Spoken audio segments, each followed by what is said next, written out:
Aha, they got me. So, as an introduction, as a new introduction, there is no Wasted Years solo because apparently if you use music, you have to only publish it on Spotify, which I do not want to do. So now instead of Iron Maiden segments, you have interludes.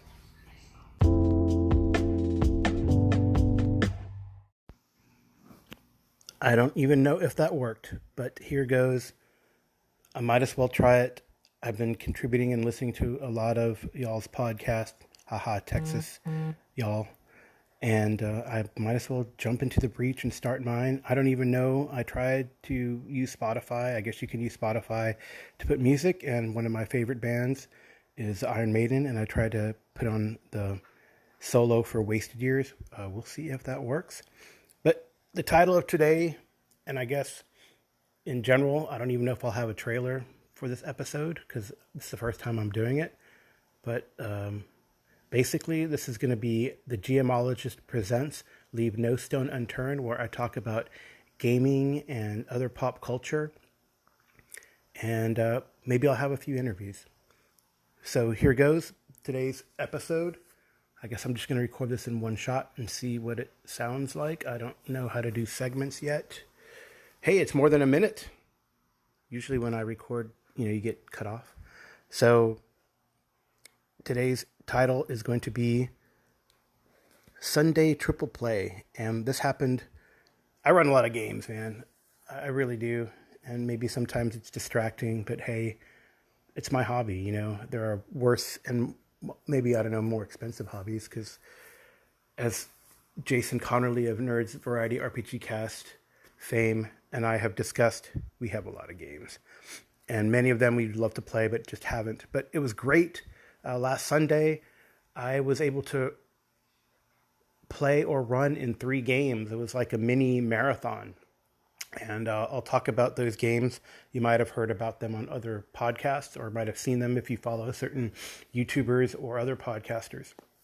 But maybe not. So the first one I played early in the morning, 8 o'clock Central Daylight Savings Time, which is -5 GMT, and 10 o'clock Uruguay, Montevideo time. That's because one of our players is from Montevideo, Uruguay. And we ran Umerica, which is a DCC product, post-apocalyptic, but with crazy magic and aliens as well. And joining me for that game was Jason Connerly of Nerds Variety RPG Cast, and Gabriel, who you know on the Audio Dungeon Discord as the Grill Wizard. So they are each playing 2 characters. Alas, we have not been able to recruit more, although you should, because it's zany, crazy OSR type feel stuff. And they had previously learned that they were captured by some sort of techno wizard who had captured their souls by some magic technology contraption and forced them to run a race for him. So Gabriel plays, the 2 characters he plays is the Road Warrior driver and the urchin, if you remember the Road Warrior movie, that crazy little wild child urchin. That's kind of what that's based on. And then Jason, because I wanted to throw in okay, can we use traditional DCC characters? I was playing a Wasteland Warrior, which is your basically a warrior from DCC, and a Wasteland Wizard, which is a wizard from DCC more or less, with weird technological trappings, and the wizard wears a Hawaiian shirt. So anyway, last time they had reached their first maybe checkpoint or location way ahead of the other competition because of the very quick thinking and neat problem solving that Gabriel and Jason put together. They were hours ahead of the other 2 competitors in the race. And they made it to this train that was going on there.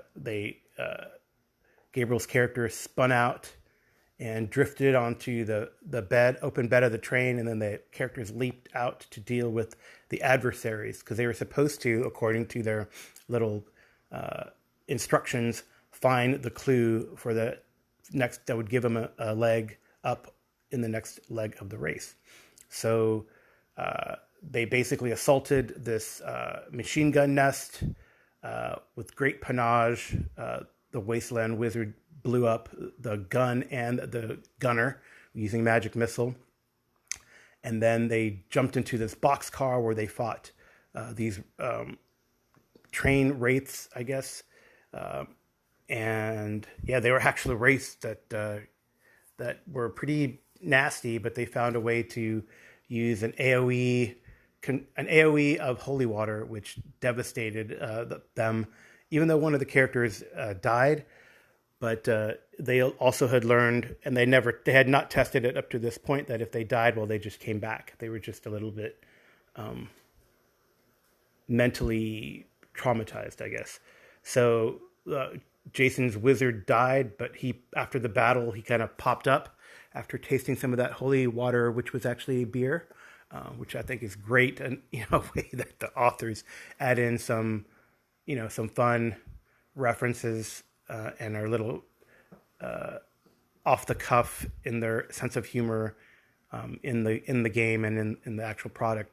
It is, I might be giving some spoilers, but it is called Road of Death. It's from the America Road Atlas, just FYI.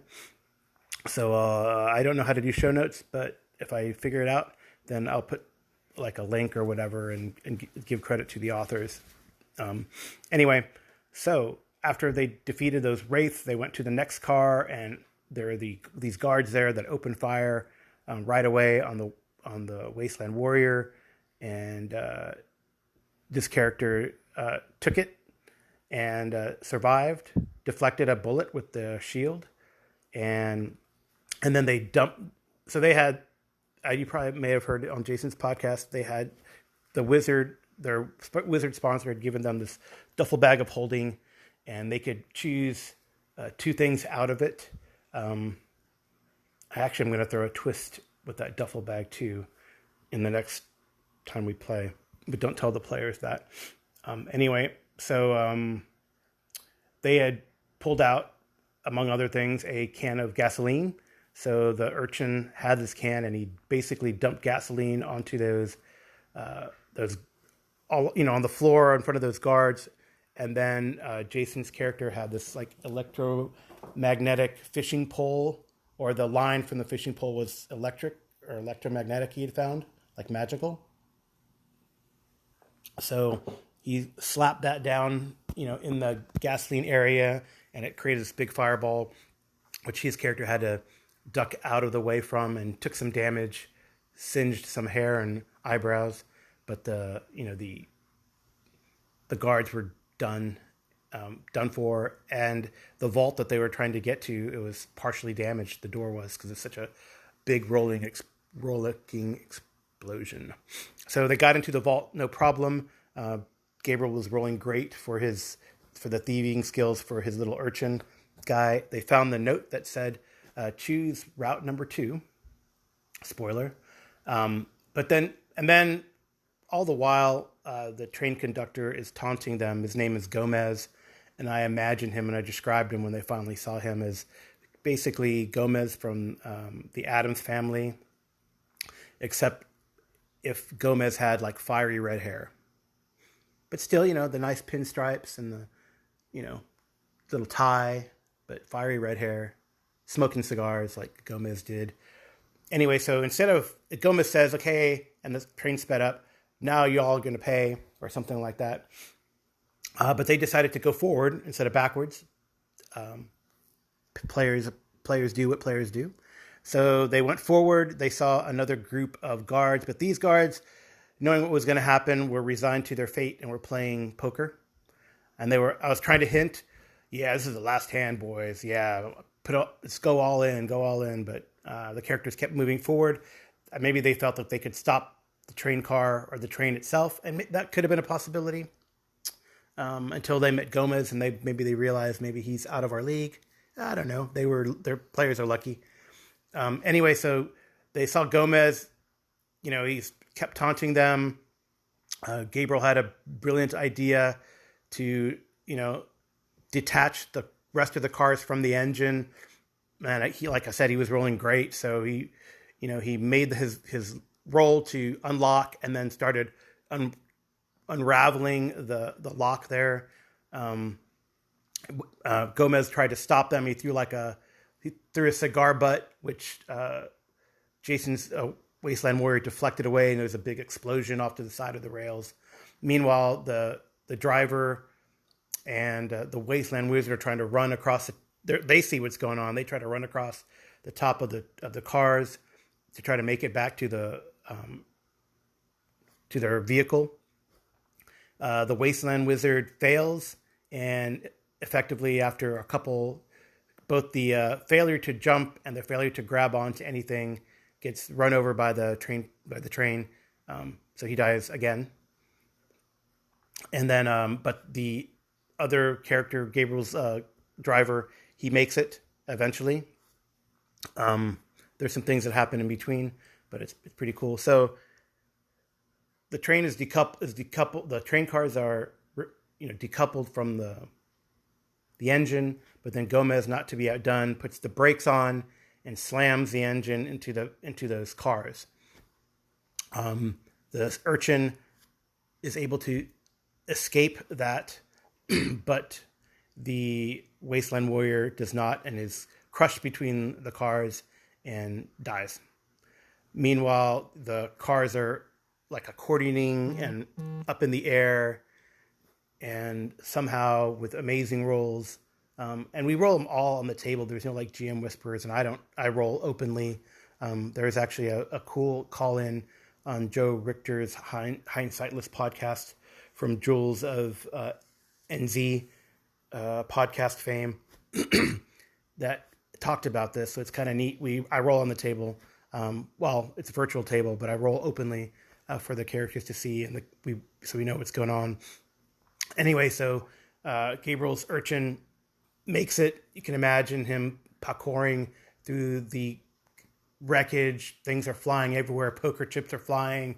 He dives through the vault in the passenger car, and then when he gets to the box car, he smashes his way through the door and then leaps out the hatch on the top to get to the flatbed, where he joins the driver, and they peel out and make it off the train to safety before it runs into this barricade and explodes in a fantastic multicolored kaleidoscopic fireball. So goes Gomez, the engineer. What was interesting is basically Jason's characters, they did not perma-die. They both got up, and I described how their bodies sort of stitched themselves together, especially when being cut in half by a train or run over into multiple parts by a train.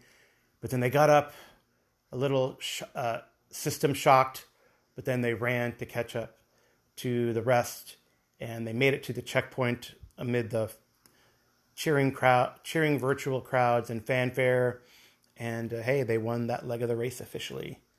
And now they are in charge on the next step. So that is Umerica.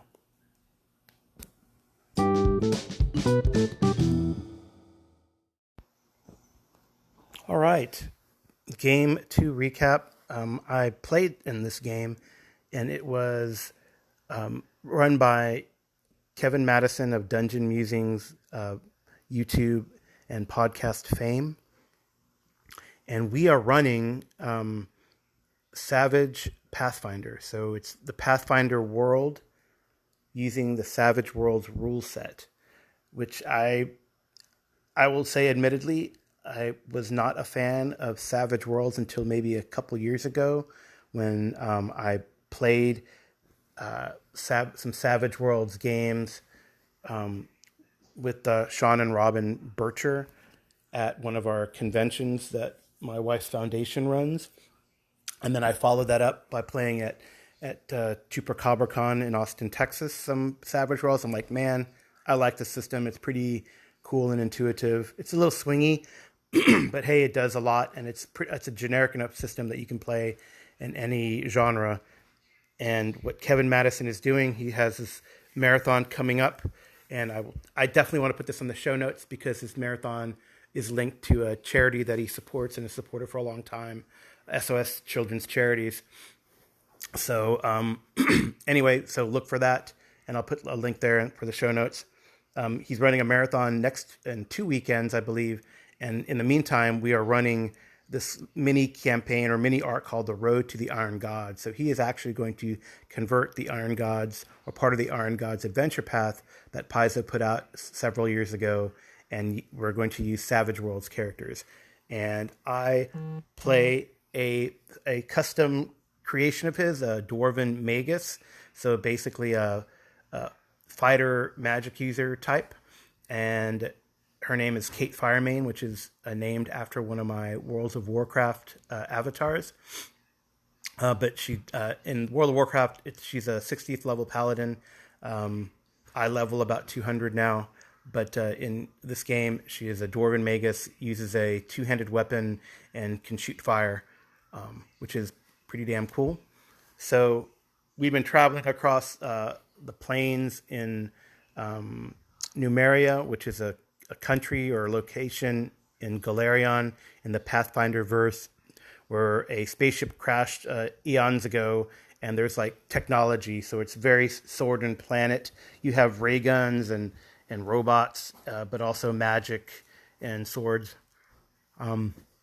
So in a previous adventure, she had found actually a great sword made of sky metal, so like from meteorite metal, and generally her MO is in combat, she'll imbue it with fire from one of her spells called Smite and wreak havoc on the bad guys. And this time we did a lot of exploration. We were trying to get to this ruin that we've heard about, and we met. We're traveling along the edge of this ravine or canyon that was created by the crash of the starship long ago. I don't know if our characters know that. Maybe Kevin has mentioned that. Anyway, it's this big scar in the ground, and we're traveling along it. And previously, none of us had known really. We didn't have a critical skill called survival, where we would need to not get lost. But we had an advance in between adventures, so now we had some modicum of survival skill, so we would not get lost as much. And we, instead of getting lost and running into many bad encounters this time around, we were able to avoid some encounters. We met a friendly encounter of a guy who we were able to trade, food for some of the goods and collect things that we had collected. We had and actually early on and previously we had been with a camp of horse nomads, and someone had tried to abduct one of our companions who was an android. We chased him away. We didn't track him down, but the horse nomads were a bit perturbed, and now we have allies because of that, because someone in their camp and they, under our care, broke the rule of hospitality. So that's kind of cool. We have in our back pocket some, Kelid horse nomads, which is neat. I do like games where you don't just, kill everything and let the gods sort it out. It's really fun to have diplomatic encounters, and I definitely think Savage Worlds helps with that. Or they have mechanics to, for networking. They have mechanics for a lot of procedurals that I really enjoy, and that I think honestly many people who play older versions of games like BX or AD&D would enjoy because of the procedural. So anyway, we finally get to our destination, and we see that there's another group already there that we have learned about called the Hellions, who are a fanatic religious group that has recently come to some sort of power in the nearby town city of Scrapwall. So they're probably bad news. Before we can confront them, we are attacked by some oozy monster that glows and has some sort of tech inside of it that maybe created it.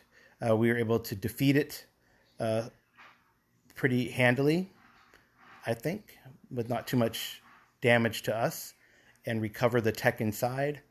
And then that's more or less where we stopped. Kevin ended on a cliffhanger as he likes to do, where that fight had got the attention of the Helion camp, and they were sending some people to come and investigate. And that's where we will pick up, or we would pick up the next week.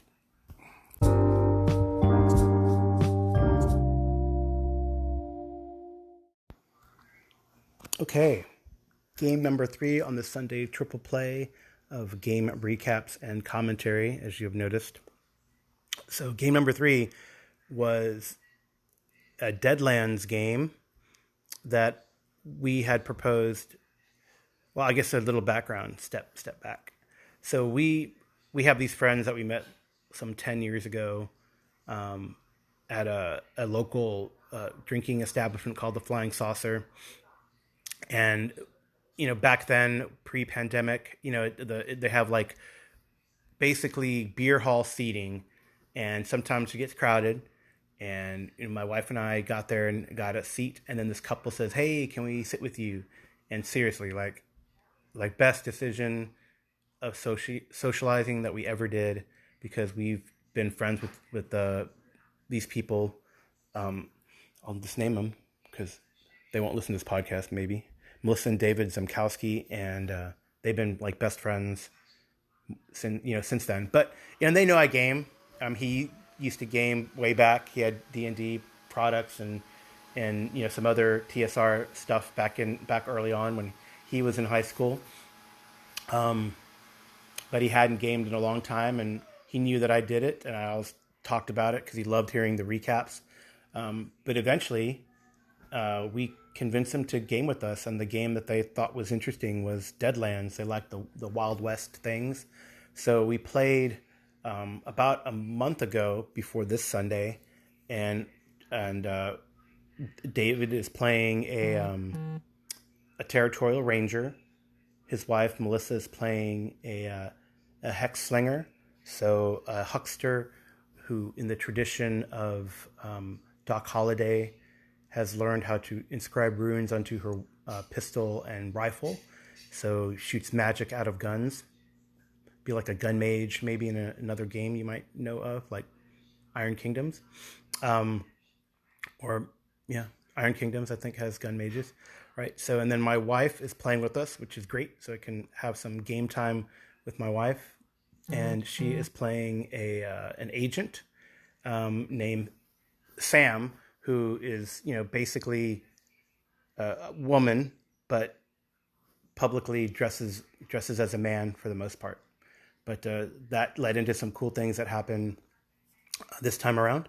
So anyway, so the last adventure was just like a one and done that we did, and they wanted to continue. So this time, we are going to run, and there might be some spoilers. I'll try to limit them, but we are running from the new Deadlands box set that Pinnacle has put out. There's a bonus adventure called Showdown and Sundown. So I decided to run that. And then if we like this adventure, then I'll probably move on to other campaigns. But I also might let the characters had some leads from the last adventure, and they might have some leads from this adventure that they might want to pursue on their own. So it'll be more a campaign feel. So anyway, this time, so it started up with a bang. There's this runaway stagecoach that the characters have to slow down and capture because they see dead bodies on it. This is the first time we'd run a dramatic task in Savage Worlds with this group, so I didn't know how it would go. But I was impressed, and I think this is for people who are novice players, like our friends. They feel and they've communicated that Savage Worlds is pretty intuitive, and they really get into it. And it definitely helps that since my wife is a veteran gamer and likes Savage Worlds, she really goes, I would say, over the top with the role playing to really engage the other couple. So the dramatic task, they really got into describing what they would do, remembering the tropes or things that they'd seen in a Western, and completing the dramatic task. So they slow down and investigate, what's going on. The territorial ranger sees a fellow ranger who is on his, in his dying breath, gives him a mission, or basically a letter and a name. But then before they can parse that, the people who they realize and figure out with some tracking roles or survival roles, that they were being chased and what had happened. They know that the people who offed them are coming. So my wife's character rides up there just to confront them and actually accuses them, and they are so shocked by this that they're at a loss. The other two characters, they get ready, hunker down with their rifles at the stage, using the stagecoach and the horses of the stage as cover. And then, the fun thing, and I think that's what really gets people into Savage Worlds, and is the use of the cards, the action cards, use of a card deck to do initiative. And people love it because they're like, oh, because high card wins, right? So it's kind of, it's like, well, you're not really playing blackjack, but, it's that sort of fun, gambly type of feel that, triggers your endorphins, and people really get into it. So we put them down. Amy's character gets an ace of hearts. The bad guy gets an ace of diamonds. And so we go in reverse. If there's a tie, we go in reverse alphabetical order: spades, hearts, diamonds, clubs, right? Which is cool. So Amy's character goes, my wife's character goes first, and the agents, they have a like Gatling pistol, and she rolls like gangbusters. She like annihilates the gang leader. I mean, but while his gun is half in, half out of his holster, and before he can get it out, like poop, poop, poop, gone. I mean, like her dice were exploding like crazy. And that's a neat mechanic in Savage Worlds. You roll your dice. If you get the high number on the dice, it explodes. So you roll it again. And you want to get, when you're doing a skill or an attack, a raise. So 4 over what you need to get. And then damage, though, it could keep exploding. And I think she effectively did 8 wounds to this guy. And even though he's a like a named person, which is called a wild card, he has has 4 wounds like the other characters. I was like, and there's a meta currency to try to mitigate that, but I felt like that would have been a waste. There's no way I could take down that many without wasting my precious meta currency. So he dies. The other gang members are some are shocked and try to flee. Some want revenge, but the heroes down him pretty quickly, take 2 prisoner, because they get one, dead to rights, and he surrenders. And then they interrogate him, find out, that the town that they're going to is bad news, and is who it's run by. So they take the stage and they set up like a camp outside of town. And they don't know what they want to do with the prisoners or dead bodies, so they leave them there and go and visit the town. And I think this was a challenging part for novice players, was then the investigation. And they had information, but they didn't know how to use that information early on, and it had to take some interaction with the townsfolk to really hit home that the mayor of the town, who is somehow getting inheritances by people who are disappearing, they found out about him. He has a lieutenant who's a thug, and they kind of half embarrass, half entertain him in a fight in town, which again shows the beauty of Savage Worlds, that you can do non-lethal if you want. You can if you get raises, you can do fun things like disarm or stun or daze, and the characters were able to use the props that I described to them to really help out in their endeavor. So it was pretty cool. So they did find out who they were supposed to contact with the ranger finally at the end, and then that was I gave a big info dump at the end, and that's where we stopped. Now they have the heroes have a plan to continue in this adventure, and they're also intrigued because like it says, it's like the title says, shootout at sundown, or showdown at sundown. And basically, the next day there's going to be a shooting contest, and the Hexslinger is definitely excited about that. The Ranger and the Agent are happy that this may be a distraction so they can do their investigation and get revenge for their fallen comrade. So it was great. They really enjoy it. We were only going to play once a month, but I think the players are excited enough that we're going to play every other week, which is very neat. I guess I'm doing a good job.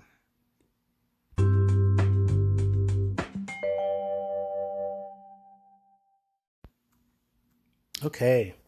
Well, that was my Sunday triple play. And I was going to do this, I think, last week, but I didn't have I don't know. I don't know what the word is. Courage, I think, to start recording or put this together. And I'm just recording now. I don't even know how I'll put it together. I'll figure it out. So, since there's been a week since I've done this, I'm going to recap briefly and talk about my gaming from this week. This will not be as long, I don't think. Well, we'll see how this goes. So I only ran one game this week, and with my home group, this is a group that I've been playing with in person at Dragon's Lair San Antonio. And then in the pandemic, we've been doing virtual. We've been doing various games, and I think we finished a Warhammer fantasy campaign, and then we tried to pick different games to play, and they just hadn't really panned out. Actually, a couple of my friends got sick during this time, and they're fine now, but it's definitely disrupted our gaming. Not that that's the most important thing, but it was a way for us to hang out and connect and make sure we're all good during this pandemic. But we finally, I think, hit on a game that it seems like everyone likes and enjoys, and that's Iron Kingdoms, the 5e version that's just come out. And a lot of us who play are not just into, in this home group, are not just into tabletop RPGs, but we also are into tabletop miniatures games. And Iron Kingdoms, it originally, I believe, back in 3.5, 3.0, started as a RPG, but then the company vetted that or turned that into like a tabletop miniatures called War Machine, and then Hordes, which is, not, there's two major sort of factions. I guess it's like Alliance and Horde, but not quite. Or it's basically, I would say, people from the city and people from the wilderness, or group factions from the wilderness, although that's not black and white, cut and dry either. Anyway, so Iron Kingdoms, in this same world where War Machine and Hordes takes place. It's diesel punk, steampunk, full metal fantasy is what the writers, that's their tagline. So you have steam power, steam jacks, magic, guns, and they've converted it to 5e. They did the 3.5, 3.0 version. Then they did their own sort of home version, which I thought was fantastic, at least as far as combat playing wise, because it was more or less like the tabletop miniatures game. I mean, you could convert directly almost in their home system incarnation, but it really was hard to do, like in between gaming stuff, and they never really developed that. Although I guess and so I had to adapt procedural from other games to do investigation or wilderness movement. Anyway, so now they have a 5e version, and the Kickstarter was actually early at the beginning of this year, and they've already got the PDF out. So I think they had it done, and it's just a question of getting it printed. And we all know, because of the pandemic, printing is so far behind for a lot of things. So we are running the adventure that came with the Kickstarter called Legacy of the Witchfire. And it is not, like one of my players said, I'll play in Iron Kingdoms, but I'm not going to play Witchfire because I played it already like twice. So this is 20 years later. So he will get all the Easter eggs. I don't know if the others will. So the characters, they made their characters, and they decided what's another neat thing in this game. You can do essence, which is linked to an attribute or background to give you bonuses. I kind of want a high-powered game, and I told him to use point buy. So I let him add both essence and background because you cap it. I mean, you cap it 20 in 5e anyway. So ultimately, it's not a big deal. And then I wanted to promote the feats that you could get under the essences, which seemed kind of neat and a little different than your standard 5e feats. So in this party, we have a pretty eclectic group. And some took advantage of the new classes. So we do have a Signarin who's like a local human ethnicity and culture. Signarin Warcaster. So he has a steam jack. So he has like a robot companion, pseudo robot companion. We have an elven, one of the elven types. He is Iosin, and he picked a gunslinger. So kind of like in a way, a gun mage. Although I don't think he has magic support. Like he can't cast spells through his gun, but he has tricks and things as he advances to improve his fighting ability, and it's somewhat magic, somewhat skill. We have someone made like a traditional rogue, but his background is like a trader. So he was a trader, a smuggler during the wartime that had just happened in the nearby country. And he's going to eventually become a duelist. So he might be like a pistol and rapier type, which is kind of neat that you could do that, kind of like you could use 17th century musketeers, type stuff, really. And I think that's the vibe, part of the vibe that this is getting, although another friend of mine suggested Victorian, but I think it might be, well, there are trains, so maybe early Victorian, let's say, early Victorian. So between, 17th and 19th century, I guess, technology, it varies. And it probably depends whether you're in a city or not, how the technology varies, or whether there's more of a dependency on magic. So we have another character is also an elven mechanic, so he can help fix the steam jack, give buffs, has some moderate fighting ability, but he's more like a technician, which is kind of neat. So that's the group. And another neat thing about Iron Kingdoms, it has you could form your own adventuring company and set up a charter. So they decided to do a mercenary charter. And the premise or the conceit of Legacy of the Witchfire is that it's the festival of the longest night in one of the cities called Corvus in Signar, and they need extra help to patrol and maintain order during the festival time. So the group, basically the trader negotiated for them to get this charter to act as sort of a little unit that's buffering the local constabulary police forces. So they, they just do their patrols. They see that things are strange. They suddenly see an incursion of rats, but not like normal rats. They're like these thing called devil rats, which rarely come out of the sewers. So eventually they track them down. They find out they're attacking this old woman. They help her, kill all the rats that are attacking her in that place, and then go down into the sewers to pursue this. They found out that the rats had been driven out because of the activity of this gang called the Powder Gang. And in the last encounter, they discovered that the Powder Boys gang has a plot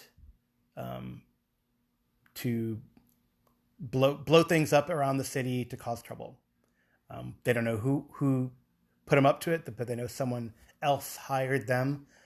Because this gang, they cause trouble, but not on the scale, right? So it's pretty neat. We discovered in our last session, when they confronted a group of this gang, that guns are pretty dangerous in this game.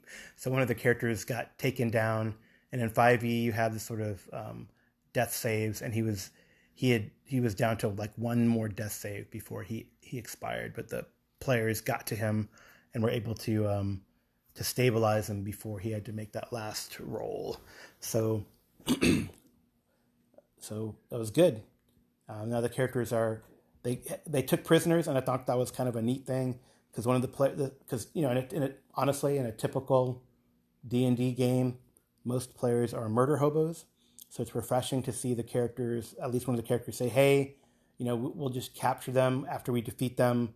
We'll make sure they stabilize, and we're the police, so we're not gonna just we're gonna take him in for justice and trial and something like that," which I thought was kind of refreshing and neat. They buy in, which again I think it's because of the background and the knowledge of the verse from both the RPG and tabletop experience that the players have bought in for their characters to act in this manner. So they took a prisoner, interrogated him, and he's leading them. And also, I guess it makes, for me as a GM, it makes me play NPCs as less fanatic. If they know that they're not going to be killed outright, they are more likely to surrender and be taken in the hope of getting off. Right? There's obviously corruption and all that kind of stuff, or make a deal with the authorities, like this one prisoner did. Okay, I'll take you to our hideout. So that's where we left off. Is that they're about to bust into the hideout and hopefully surprise the next batch of this gang who have this nefarious plot to blow up the festival.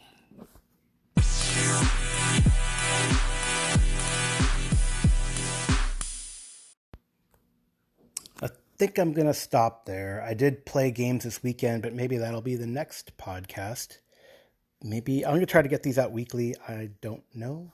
But I guess I did in this last segment.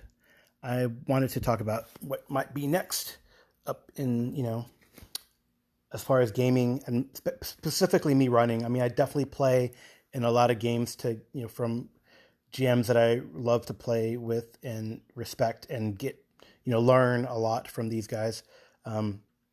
So what's next for me? I think my home group, they've been talking about, we had a really fun time running Terrors of Talabheim, which is a second edition Warhammer Fantasy product, but we converted it. I mean, it's very easy to convert, honestly, and even on the fly, to the Warhammer Fantasy Role-Playing 4 that Cubicle 7 just came out with in the last few years. So I think we were talking about that and how awesome that was. So they want to do another Warhammer campaign, and we're probably going to settle on the Mega Enemy Within. I've had good luck with Warhammer campaigns, getting them to completion, not just Terrors in Talabheim, but also the 10,000 Thrones product that was also for Warhammer Fantasy 2. So the Enemy Within, it's a 5-part series that is a rewrite of the original Enemy Within from Warhammer Fantasy 1, adapted and updated with the new rule set, and they've added in a lot of material. I'm collecting the deluxe versions, and it comes in a slipcase, not just with the book for the adventure, but also a companion book. They look really hella fantastic, great production value. So the Enemy in the Shadows is the first part of the Enemy Within, and it comprises Enemy Within and Shadows over Bogenhafen from the original. So my players have talked about it. They want to play another one. I actually gave them the choice. Do you want to use because I could take their characters that were heroes of Talabheim and continue them because they work for like a noblewoman, in that campaign. But they're like, no, I want to start at the beginning. They really like that, peasants and peddlers to big damn hero thing that can happen in Warhammer. So I think they're going to start over and start this campaign relatively soon. And we might even wait in the next couple of weeks. Dragon's Lair is going to be able to, they're doing some construction there to open up the space, but they do have private rooms. So I think we're going to wait until those are available sometime in June, which is great. I'm glad, hopefully this pandemic is easing out as people get vaccinated and we're you're treating this. So that'd be awesome. The other thing, I've worked up Delta Green. Some of my groups have been asking, virtual and otherwise, have been asking me for a Delta Green game. So I worked one up. I got one on the Roll20. I put up the PX Poker Night on the Roll20. So that one's ready to go for my players.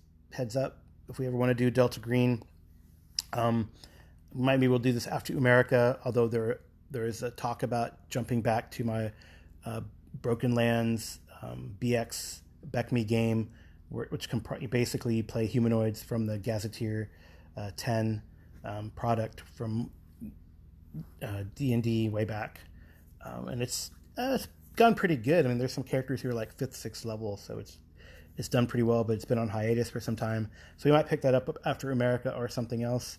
There's also a request from a Friday group that I just joined, which we weren't able to play this Friday, alas. People just couldn't make it. I had something going on too. But we were doing a Savage Sewers, which is basically we play mutant anthropomorphics in the sewers of the Big Apple, trying to track down these bad guys that look like ninjas. So you can imagine what that might be inspired by. Anyway, that group, after we finished that story arc, the GM Arlen Walker from Pelham's Wasteland and is running that one, and among other players are Jason Connerly of Nerds Variety RPG podcast and Shay Webster of Roleplay Rescue blog and podcast. They requested that I put together an ETU, so East Texas University, Savage Worlds game. So you imagine basically Buffy, but instead of in Sunnydale Vale, California, they're in Pine Box, Texas, which effectively is Pinewood, Texas, where Stephen F. Austin is. But it could also be it could be Blinn College, which is also in that neighborhood. But it's kind of cool. Actually, my Deadlands group, Sunday night group, they looked at ETU and they're like, oh, and they both went to A&M and their kids went to A&M. So they're like, oh, we'd love to do this because, it's just that area of Texas and they know it pretty well and they'd get a kick out of it. But it is effectively, college Buffy the Vampire Slayer. So shenanigans and weird in a college setting. So I think I'm working that up as well. All right. Well, I think that'll be the end of Leave No Stone Unturned. I definitely would be cool if you guys called in. I don't know, again, how this works, but we'll see how this goes.